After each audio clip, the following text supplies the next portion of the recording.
अस्सलाम वालेकुम। अच्छा डॉक्टर साहब, ये अब आपका क्या मुतालबा था? डेरा गाजी खान जो धरना दिया हुआ है, इस सवाल से क्यों बैठे हुए हैं? कोई देखिए, हमें डीजी खान इंतजामिया ने हमें ट्रांसपोर्ट के सारे ज़राए ख़त्म कर दिए थे। गुज़श्ता 12 घंटों से हम ट्रांसपोर्ट के जितने एहलकार हैं उनको फ़ोन कर रहे हैं कि वो आए और इस मार्च को आगे की तरफ लेकर जाएं, लेकिन उन्होंने हमें साफ साफ कह दिया है कि हमें धमकाया गया है कि अगर आप लोगों में से कोई भी इस मार्च के लवाहिकीन को लेकर जाएगा तो उसे गिरफ्तार किया जा सकता है, उसे जिबरी गुमशुदा किया जा सकता है। डीजी खान में हमारा सिर्फ और सिर्फ जलसा करने का इरादा था, लेकिन जैसे ही हम कोलू पहुंचे तो हमें पता चला कि जो आम लोग थे, जो स्टूडेंट्स थे, जो HRCP के जिम्मेदारान थे, उनको सिर्फ लॉन्ग मार्च के वेलकम की तैयारियों की वजह से उन्हें गिरफ्तार किया गया, औरतों पर तशद्दुद किया गया। इसी वजह से गुज़श्ता 3 दिनों से हम डीजी खान में हैं। पहले हमने धरना दिया और हम 12 कह चुके हैं कि हम पुरअमन मुजाहिरीन हैं, हम बात करने के लिए तैयार हैं और हम इस्लामाबाद की तरफ इसलिए जा रहे हैं ताकि वहाँ वफाक है और हमारे लॉन्ग मार्च को रोका नहीं जाए।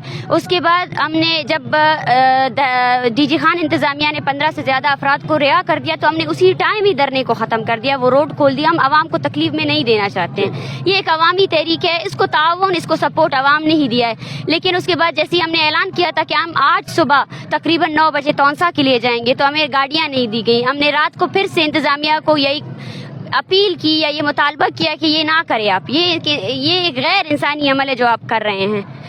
उसके बाद फिर भी अब जब हमने मार्च का ऐलान किया, लॉन्ग मार्च पैदल का इसलिए ऐलान किया कि हम इस ऐलान से ये साबित कराना चाहते थे कि हम इस्लामाबाद की तरफ जा रहे हैं, हमारा मंजिल इस्लामाबाद है। अगर रास्ते में कोई भी किसी भी डिस्ट्रिक्ट में कोई भी रीजन हमें रोकने की कोशिश करेगा तो हम वही धरना देंगे और वहाँ से पैदल मार्च भी करेंगे, तो हमें रोकने की बिल्कुल भी कोशिश ना की जाए।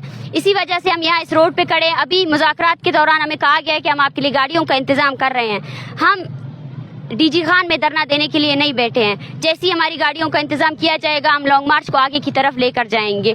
और मैं मीडिया की तवज्जो से सबको ये पैगाम देना चाहती हूँ कि ये इंसानी हुकूक की पामालियों का मार्च है। इसमें बलोच लापता अफराद को फेक इनकाउंटर में कत्ल किया गया है, जिसमें आपके खुद की तुरबत हाई कोर्ट ने ये फैसला दिया है। और यहाँ हमारे पास 50 से ज़्यादा, सिर्फ इस धरने में 50 से ज़्यादा लवाहिकीन है और तादाद तो आप गिन ही नहीं सकते। और ये लोग अपने जायज़ मुतालबात के लिए ये लॉन्ग मार्च कर रहे हैं, इस तहरीक का साथ दें। शुक्रिया। अच्छा, अब इसके बाद आपका अगला अमल क्या है? यहाँ से फिर कहाँ रवानगी है? हम आज तौंसा की तरफ जाएंगे, तौंसा में एहतजाजी रैली होगी, वहाँ रजिस्ट्रेशन कैंप कायम किया जाएगा और आगे के अमल में मैं मीडिया की तवज्जो से DI खान, तौंसा, ये जो हमारा रूट है, इसके तमाम अफराद से ये अपील करती हूँ कि इस तहरीक का साथ दें। हमें आपके साथ की ज़रूरत है।